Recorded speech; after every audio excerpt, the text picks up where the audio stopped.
Baik, kita akan mulai dengan menulis latar belakang penelitian ya. Jadi tugas ini adalah tugas UAS ya, tugas akhir semester. Jadi penilaian UAS itu akan saya ambil dari proposal penelitian ini ya. Nah, selain itu juga akan saya ambil dari penulisan artikel yang akan dikerjakan secara berkelompok nantinya. Tapi kita akan selesaikan dulu proposal ini sekitar 2 atau 3 kali pertemuan. Jadi saya pikir ini kan pertemuan 10 ya. Pertemuan 11, 12 dan 13 itu sudah selesai proposalnya. Lalu pertemuan ke-14, 15 kita kerjakan artikel, dan ke-16 kita UAS ya. Maksudnya UAS seperti biasalah hadir di ruang berapa kapal kemarin itu ya? Ya datang saja ya. Kan kangkang kaki UAS ya. Baik, siapkan satu lembar kerja Microsoft Word ya. Satu lembar kerja Microsoft Word ya bagi yang punya laptop. Bagi yang tidak punya laptop nanti pakai HP, silakan edit saja apa yang saya tulis ini ya. Saya sudah format, silakan edit saja ya. Silakan download saja. Nanti saya akan upload juga hasilnya ini ya. Nah, apa yang harus kita lakukan pertama kali untuk lembar kerja kita ini? Kita harus format dulu ya. Format dulu marginnya. Nah, kalian ingat enggak margin buat makalah itu berapa marginnya? Belum tahu ya? Kalau makalah bantai saja marginnya ya. Oh ya. Nah, margin itu ya margin yang digunakan dalam penulisan teks akademik itu rata-rata ya, rata-rata di bagian sini kita klik nih ya.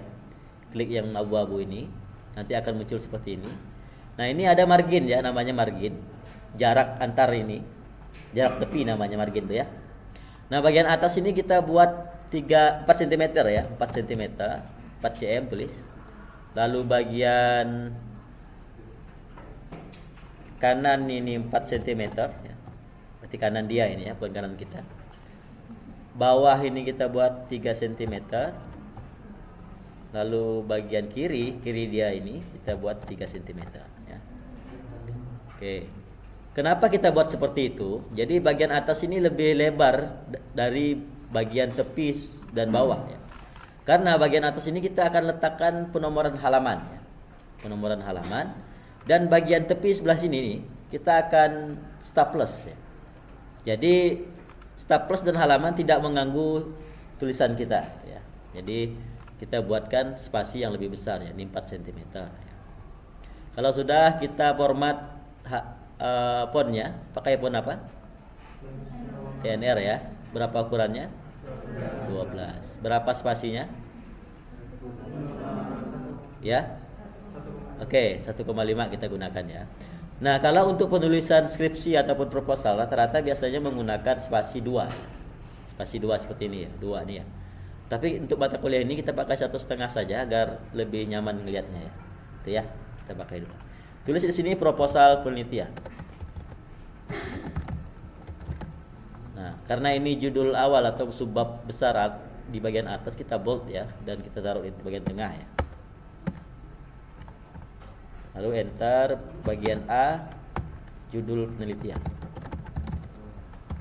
Ini seperti yang saya tugaskan kemarin ya, untuk mengidentifikasi struktur ya. Baik, apa yang kita tulis sebagian judul penelitian ini adalah judul penelitian kita yang kemarin ya, judul penelitian kalian masing-masing ya. Saya kan juga ada judul kemarin ya.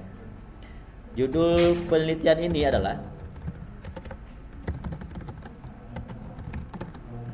nah kalau saya kemarin persepsi terhadap pemanfaatan. Ya, memang persepsi mahasiswa ya. Persepsi mahasiswa S1 semester pertama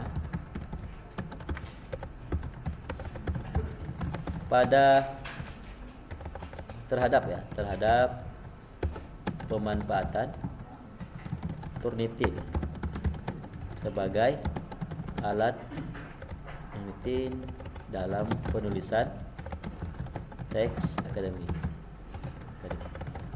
Ini judul saya yang saya contohkan untuk membuat kajian literatur kemarin. Silakan tulis saja nanti judul kalian masing-masing ya, dengan tanda petik seperti ini ya. Kalau yang contoh yang saya berikan pada tugas itu pakai miring ya, pakai itu ditulis miring. Silakan mau pakai miring boleh ya, mau pakai tanda petik pun boleh. Asal jangan kedua-duanya ya. Bagian B.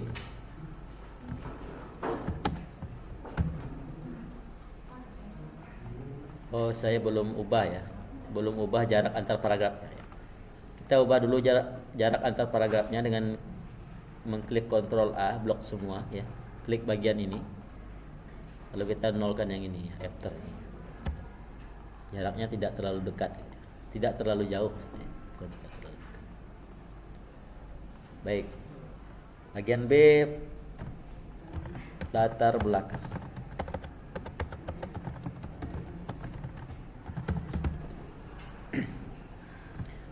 Struktur yang kedua adalah latar belakang ya. Latar belakang ini adalah memuat beberapa gagasan ataupun alasan seorang peneliti untuk melakukan penelitian. Jadi isi dari latar belakang ini adalah hal-hal yang memungkinkan untuk menjelaskan bahwa penelitian kita ini harus dilakukan. Ya.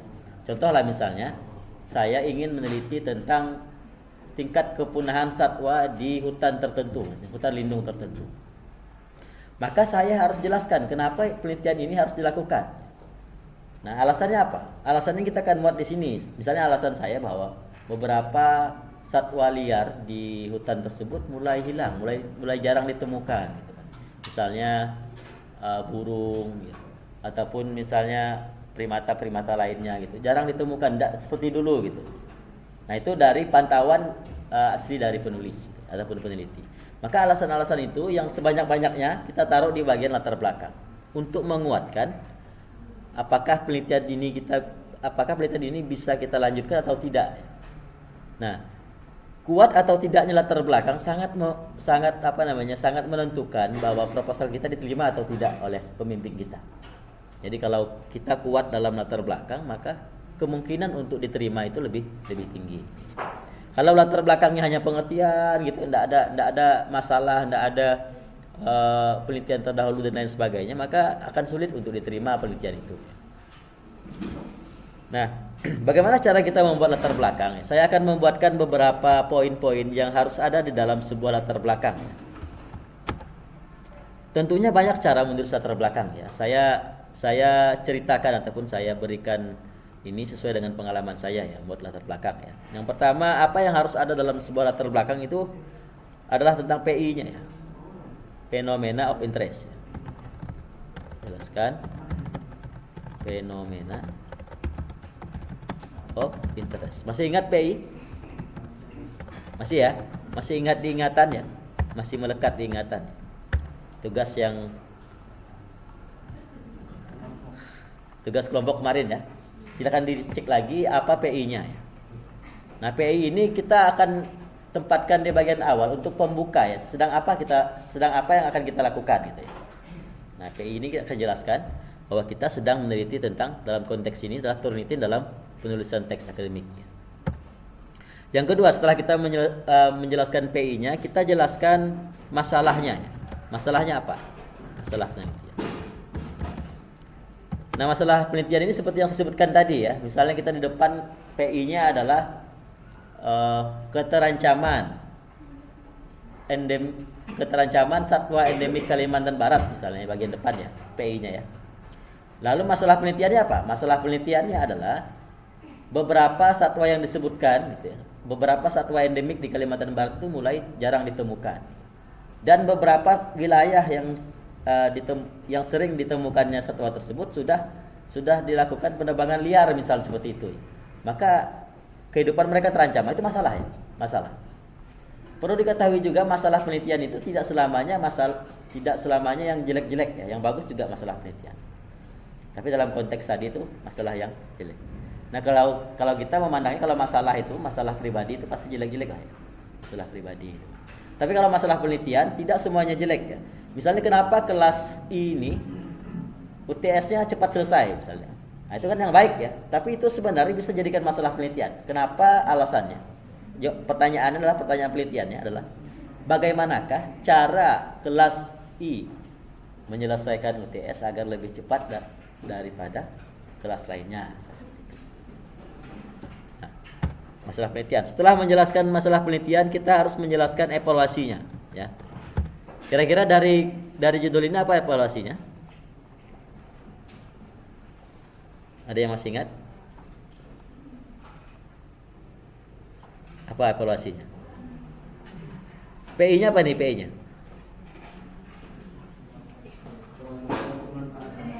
Ya, ini PI-nya ya. Ya. Lalu evaluasinya apa? Apa PI-nya? Mau ingat lagi ya. PI-nya adalah persepsi, yaitu evaluasinya ya. Evaluasinya persepsi. Lalu bagian keempat adalah jelaskan sampel. Nah, baru sampel nih. Sampel atau subjek penelitian. Apa sampelnya? Mahasiswa ya. Mahasiswa. Kita akan jelaskan mahasiswanya di sini. Kenapa kita teliti mahasiswa nih? Nanti kita jelaskan di situ. Nomor 5. Baru kita masukkan penelitian terdahulu ya. Ini gunanya UTS kita itu ya, karena tugas kita ini berlanjut. Jadi kalau UTS-nya bagus nulisnya, maka proposalnya juga akan bagus ya. UAS-nya akan bagus. Penelitian terdahulu ya. Lalu yang terakhir adalah implikasi penelitian. Ini tujuan penelitian seperti yang kalian buat di UTS itu. Ada yang buat, ada yang tidak sebenarnya ya. Nah, kalau yang mengikuti konsep saya yang awal dulu ya ada ininya. Tapi kalau yang konsep terbaru tidak ada. Tapi nanti tambahkan saja ya. Nah, 6 ini harus ada dalam sebuah struktur latar belakang. 6 ini harus ada di latar belakang. Baik itu secara kuantitas ya. Mana yang lebih besar itu tidak masalah. Yang penting ada. Misalnya ini lebih besar, lebih banyak kita menjelaskannya juga tidak masalah. Ini sedikit juga tidak masalah. Tapi harus ada bagian 6 ini ya. Nah, saya akan jelaskan satu persatu ya. Jadi karena saya tidak bisa ngomong sambil nulis ya. Jadi kalian lihat saja ya. Kalian lihat saja bagaimana saya menulis di bagian-bagian yang saya sebutkan ini. Diperhatikan saja. Saya sambil-sambil lah jelaskan ya. Nah, di bagian PI ini adalah kita menjelaskan mengenai PI kita ya. PI kita Turnitin dalam penulisan teks akademik. Berarti kita akan jelaskan Turnitin di sini. Misalnya kalau judul kalian persepsi mahasiswa terhadap hewan liar. Kita jelaskan hewan liar di bagian awal ini. Hewan endemik misalnya. Tentang tanah gambut misalnya. Lahan gambut, misalnya sini lahan gambut dulu yang dijelaskan di bagian ini. Kalau ada yang dibahas mangrove, berarti mangrove dulu yang dijelaskan di bagian ini, oke? Ya. Karena saya mengangkat tentang Turnitin, maka saya akan jelaskan terlebih dahulu tentang Turnitin. Ya. Silakan nanti kalau kalian mau langsung dengan pengertian, boleh silakan ambil pengertian tertentu di artikel ya ataupun di jurnal. Kalau saya mau buat sendiri ya, saya buat sendiri dengan bahasa saya sendiri. Turnitin merupakan satu di antara alat yang digunakan untuk melakukan deteksi plagiarisme pada suatu karya tulis ilmiah. Turnitin sangat mudah digunakan dengan basis web yang dapat dijangkau oleh setiap penggunanya.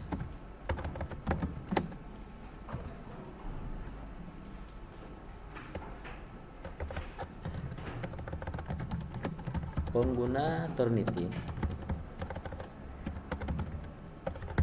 akan dimudahkan untuk mendapatkan informasi mengenai persentase plagiarisme, similarity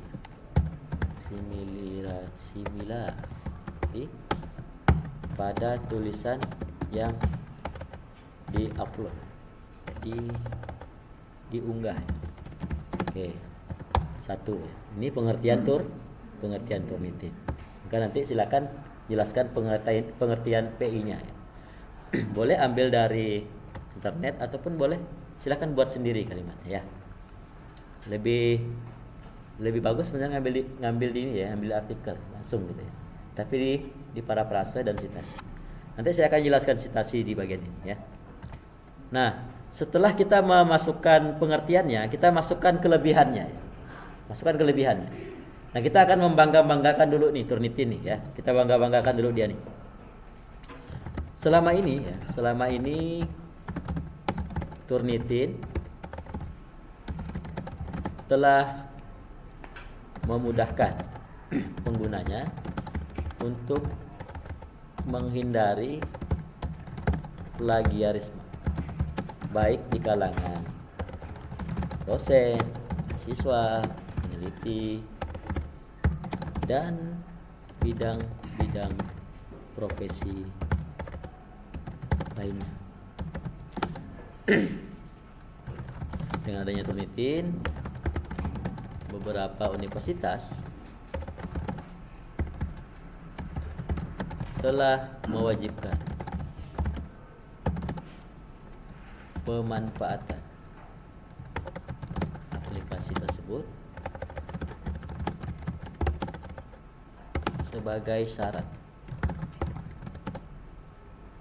untuk syarat ketuntasan, syarat akhir, syarat penyusunan tugas akhir mahasiswa. Dengan itu Turnitin sangat penting untuk mahasiswa. Nah, ini kita banggakan dulu Turnitinnya, kita bagus-baguskan.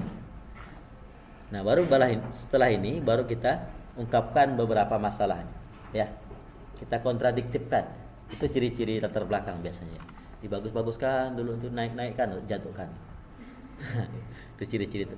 Karena memang orang itu akan tertarik kalau kita mengkontradiksikan sesuatu kondisi itu. Oh gini rupanya gitu ya, orang bacanya itu ya. Nah, ini sudah cukup untuk menjelaskan PI-nya ya. Karena bagian PI ini paling banyak sebenarnya harus dijelaskan. Di sini kita bisa tambah kalau mau nambah lah ya, tentang kemudahan-kemudahan lainnya ataupun kelebihan-kelebihan Turnitin lainnya. Tapi tidak masalah, cukup saja syaratnya ya, cukup syaratnya ya. Lalu kita akan masuk ke masalah penelitian. Ini masalah penelitian ini yang paling penting ya untuk kita cantumkan pada latar belakang kita.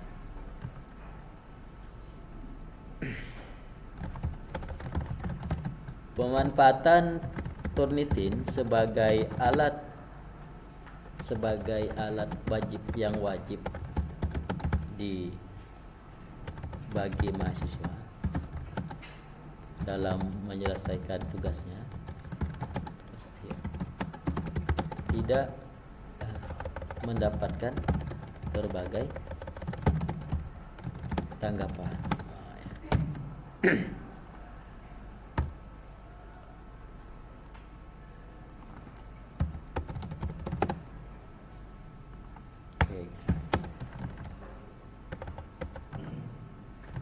Beberapa masalah ditemukan, diidentifikasi dari kebijakan pemanfaatan Turnitin. Pertama, masalah Turnitin ini ya, ini kan beda-beda nanti masalahnya ya, beda-beda masalahnya. Kalau masalah Turnitin ini, yang pertama adalah Turnitin itu biayanya mahal ya. Satu akun itu kalau kita mau berlangganan harganya 30 juta ya. Yang sekaya-kaya apapun mahasiswa itu ya, saya rasa kalau 30 juta untuk satu kali cek itu kan mubazir namanya ya. Itu ya, sekaya apapun lah ya. Satu kali cek 30 juta dah, selesai duitnya, untuk apa lagi, cek apa lagi gitu ya. Nah, biasanya yang beli Turnitin itu hanya universitas ya. Hanya universitas. Makanya universitas beli ya 30 juta itu untuk 300 akun. Saya termasuk satu dapat ya. Jadi kalau mau dibagi ke semua mahasiswa enggak dapat tuh. Mahasiswanya berapa ribu mahasiswa Untan ini ya. Kalau mau dapat satu-satu gitu. Makanya sulit bagi mahasiswa untuk mendapatkan akun Turnitin. Itu masalah pertama ya. Pertama, tidak semua lagi-lagi ya, tidak semua mahasiswa dapat mengakses Turnitin karena terkendala biaya yang besar untuk mendapatkan akun tersebut secara legal. Ketik ya. Bisa kita beli di platform online kan bisa ya. Kayak saya itu kan saya beli di Shopee ya. Yang saya kasihkan kalian tuh ya. Itu enggak masalah lah gitu ya. Yang penting mata kuliah kita selesai, mata kuliah kita bantuan itu ya. Secara legal ya. Nah, udahlah tidak dapat mengakses itu, universitas juga tidak memberikan akun gratis ya. Ini pertama. Yang kedua, pihak universitas tidak memfasilitasi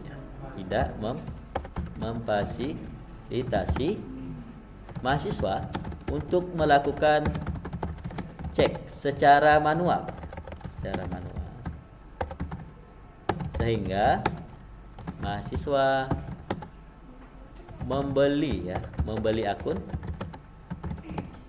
ilegal pada Shopee gitu ya. Nggak boleh kita sebutkan itu ya. Kalau pada toko online ya, e-commerce ya, ataupun platform online ya, platform jual beli online, e-commerce ya harus tadi ya. Apalah ya. Oke. Platform juga ini masih bahasa asing ya. Ilegal juga masih bahasa asing. Dari rasanya sudah ketahuan ini asing. Ya. Masalah yang ketiga muncul ya. Masalah ketiga muncul karena akun yang kita beli dari Shopee itu tidak aman sebenarnya. Ya. Kapan tidak aman? Karena kalau kita mengupload bentuk skripsi atau artikel, orang bisa lihat skripsi dan artikel kita itu. Mereka bisa download. Siapapun yang punya akun itu. Contohlah kalian dan teman-teman kalian itu bisa lihat punya kalian kan? Nah, itu bahaya tuh.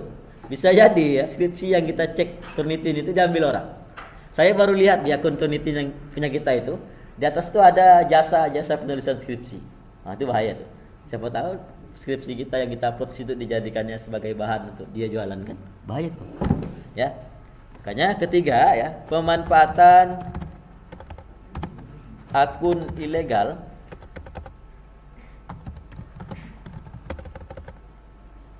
sangat rentan akan kejahatan pencurian data penelitian, pencurian karya ilmiah.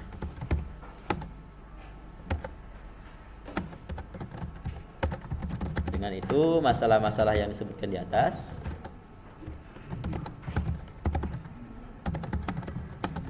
perlu dilakukan penelitian lebih dalam. Oke, ini ya. Nah, kalian nanti cari masalahnya ya. Cari masalahnya, kaitkan dengan mahasiswa ya. Karena kan subjek kita mahasiswa ya. Misalnya analisis persepsi mahasiswa terhadap apa contohnya? Judulnya. Ya, lahan gambut ya. Nah, berarti masalahnya adalah yang pertama mungkin masalahnya tidak semua mahasiswa ya mengetahui tentang pengetahuan mengenai lahan gambut, satu ya. Kedua misalnya mahasiswa yang disebutkan tadi ya, masa kehutanan itu akan menjadi akan mendapatkan gelar S1 kehutanan. Maka harusnya dia sudah tahu mengenai lahan-lahan gambut. Apalagi kira-kira masalahnya. Yang ketiga, saat ini lahan gambut ya perlu mendapatkan perhatian karena sering kebakaran dan lain sebagainya gitu. Dan pemanfaatannya masih belum maksimal. Nah, itu masalah ya. Masalah. Apalagi pendapat kita tadi itu ada sumber. Oke, kita lanjutkan ya. Kebanyakan ngomong saya tidak selesai nanti. Evaluasinya. Baru setelah masalahnya dapat ya, kita masukkan evaluasinya ya. Berdasarkan masalah yang disebutkan di atas,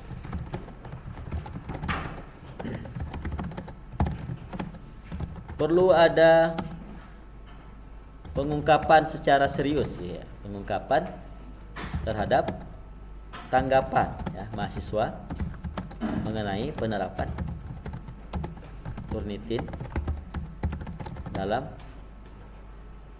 penulisan teks akademik.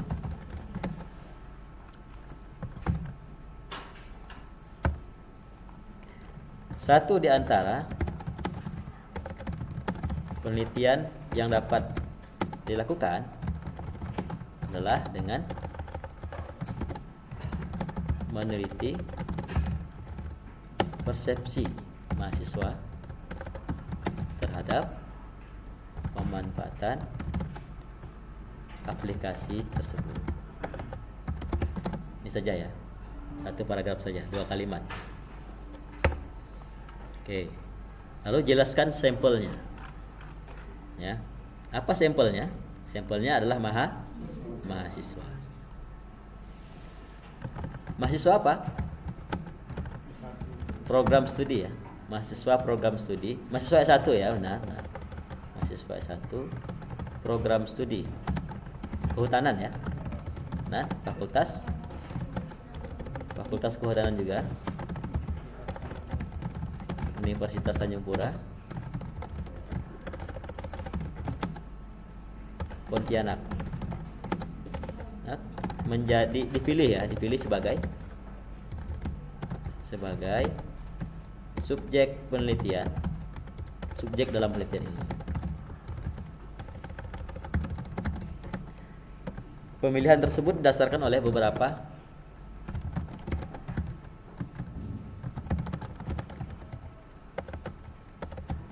alasan. Pertama, mahasiswa yang bersangkutan telah melakukan cek plagiarisme 2 sampai 3 kali. Ada yang sudah 3 kali ngecek plagiarismenya pakai Turnitin di sini? Ada ya? Ada. Ada yang belum pernah sama sekali? Udah paling enggak sekali lah ya. Paling enggak sekali ya. Nanti kan sekali lagi berarti ya. Berarti alasan yang pertama ini benar ya. Alasan yang kedua, mahasiswa yang bersangkutan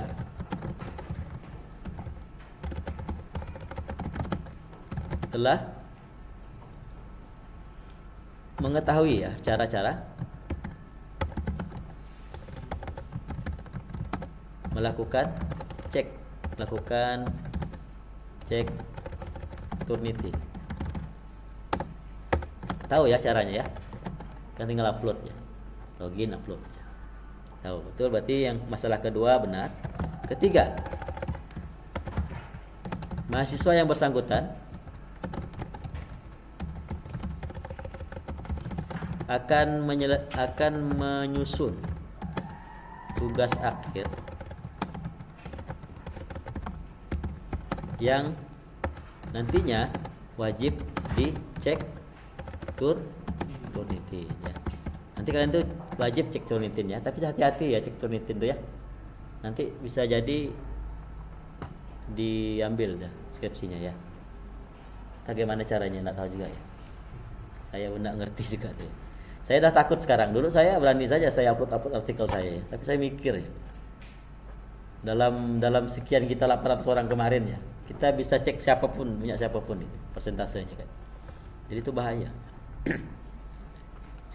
Bisa jadi proyek-proyek itu hilang ya. Proyek saya gitu ya. Gara-gara saya cek di situ. Oke. Yang kelima adalah masukkan penelitian terdahulu ya.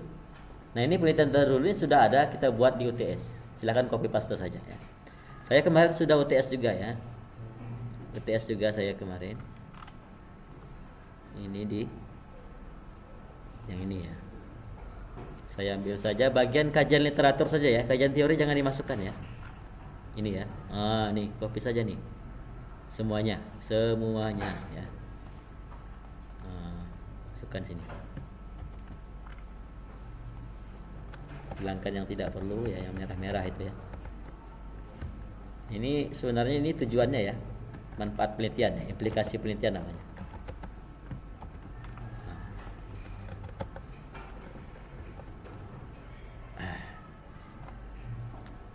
1,5.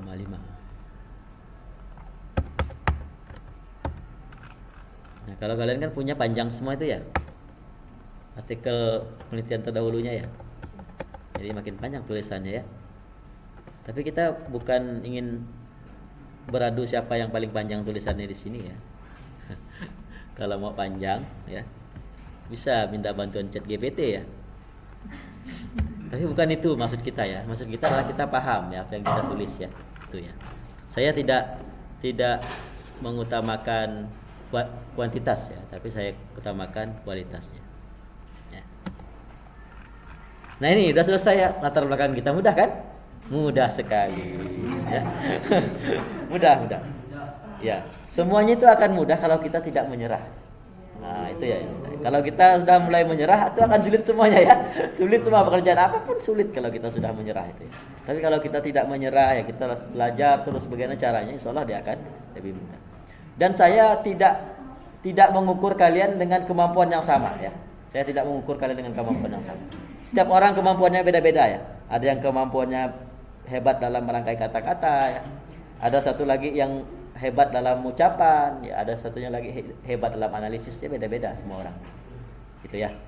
Saya sudah tampilkan ini contohnya, jadi tinggal diikuti saja ya. Nah, kalau kalian agak sulit mengatur margin dan lain sebagainya, silakan copy saja itu edit saja yang saya punya ini ya. Silakan edit saja ya. Itu. Tapi kalau kalian mau latihan bagaimana cara mengatur margin, ya bagaimana cara agar paragraf ini tidak terlalu jauh jaraknya ya. Ini kan kalau secara penulisan ya. Ini kan biasanya kita temukan bahwa seperti ini biasanya tadi yang belum saya ubah ya. 8. Nah, seperti ini. Ini ada jarak ya. Tidak boleh seperti ini. Kalau ada jarak seperti ini, maka penulisannya harus seperti ini. Nah, ya. Ada namanya paragraf tanpa menjorok ya. Paragraf yang tidak menjorok ke dalam.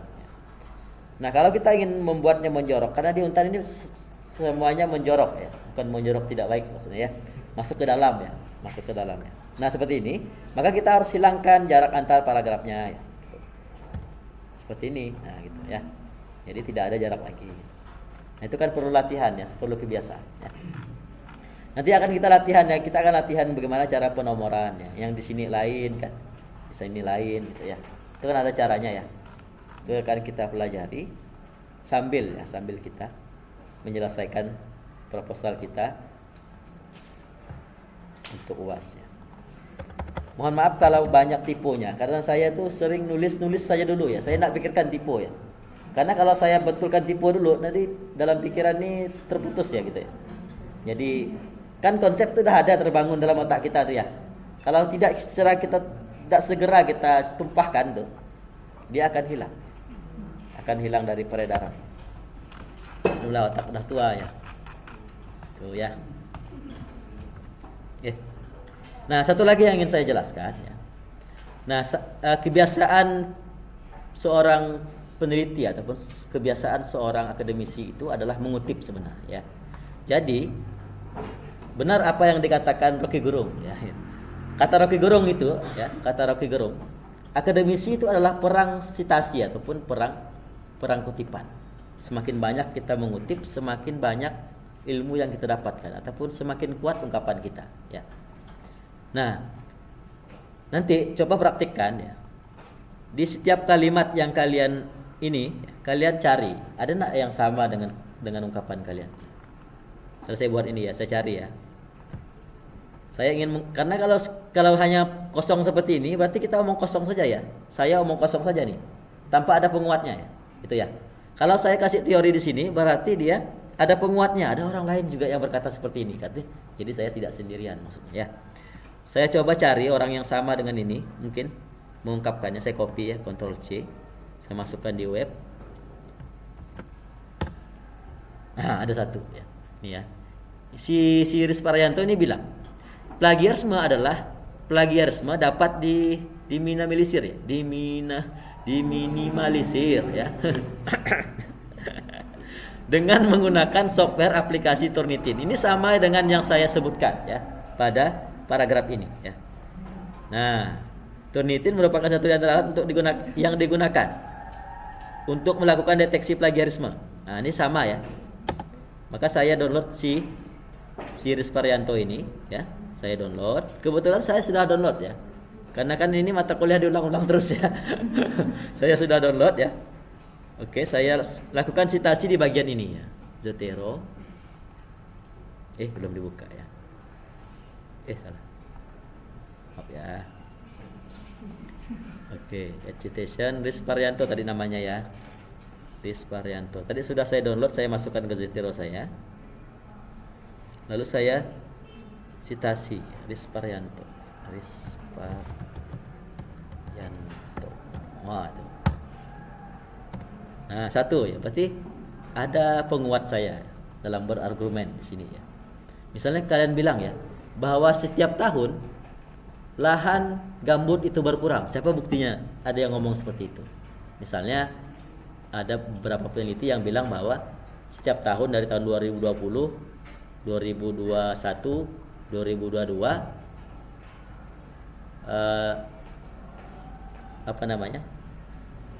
berapa hektar tahan gambut yang terbakar. Salah seperti itu ya. Ada yang bilang seperti itu. Maka ungkapan kita lebih kuat. Nah, itu makanya peneliti itu banyak baca ya. Akademisi itu banyak baca. Tapi itu latihan. Tentunya latihan. Kita tidak bisa ibaratnya ya. Tidak bisa langsung mengikuti apa yang orang harus buat ya. Tapi kita bisa pelan-pelan mengikutinya. Ritme itu. Entahkah nanti nulis makalah ya. Kita kan terbiasanya, saya dulu seperti itu juga ya. Kalau nulis makalah itu